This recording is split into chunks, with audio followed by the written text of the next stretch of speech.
পোনপ্ৰথমে আপোনালোকক মাঘ বিহুৰ বহুত শুভেচ্ছা জনালোঁ। যিহেতু আজি মাঘ বিহু, সেইকাৰণে ৰাতিপুৱাই উঠি গা পা ধুই মই মেজিৰ ওচৰত এগছে চাকি বন্তি জ্বলাবলৈ গ'লোঁ। তাৰপিছত মই এয়া আহি আছোঁ।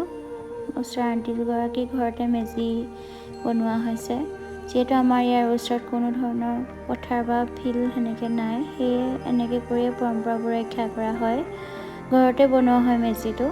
তাৰপিছতে ওচৰৰ আণ্টিৰ ঘৰলৈ বিহু খাবলৈ গ'লোঁ। তেওঁলোকৰ ইমান ধুনীয়াকৈ সৰুকৈ কিছুমান বহুত ধুনীয়া বস্তু বনাই থৈছে।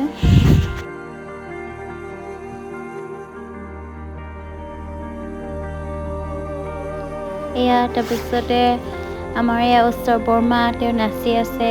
বিহু গান শুনি তেওঁ ৰখিবই নোৱাৰে, নাচি থাকে। সেয়া বাপাহঁতি বহি আছে আমাৰ মা আৰু বৰমা দুইজনী একেলগতে নাচি আছে। কি ক'ব আৰু, তেওঁলোকে বহুত ফূৰ্তি কৰি ভাল পায়। য'তে হ'লেও যেনেকৈ হ'লেও ফূৰ্তি কৰি থাকিয়ে ভাল পায়। আমিও বিচাৰোঁ মা দেউতাহঁতি সদায় ফূৰ্তি কৰি থাকক, ওচৰৰ বৰমাহঁতেও সদায় ফূৰ্তি কৰি থাকক ন। তাৰপাছতে আমাক খাবলৈ দিলে জলপান, চাহ, এটোপা খালোঁ। তাৰপিছত আকৌ মই ঘৰ আহিলোঁ। ঘৰ আহি পিনি আকৌ মই ওলাই আহিলোঁ তিনিচুকীয়ালৈ বুলি। মোৰ লগৰ এজনী ঘৰ আছে তাতে। তাই যিহেতু বিয়া হৈ ঘৰলৈ আহিছে, সেইকাৰণে তাহাঁতৰ ঘৰলৈ গ'লোঁ। এয়া তাইৰ ছোৱালী হয়।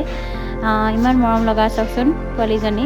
তাইকে ল'বলৈ যোৱা নিচিনা, তাইকে চাবলৈ যোৱা নিচিনাকৈ গৈছোঁ। তাৰপৰা বহুত দেৰি তাইক ল'লোঁ। লৈ মেলি এয়াই আৰু তাইৰ মোৰ ওচৰতে বহুত দেৰি থাকিলে। সেয়াই আৰু আজিৰ দিনটো এনেকৈ মাঘৰ বিহু বুলি এনেকৈ ব্যস্ততাৰ মাজেৰে পাৰ কৰিলোঁ।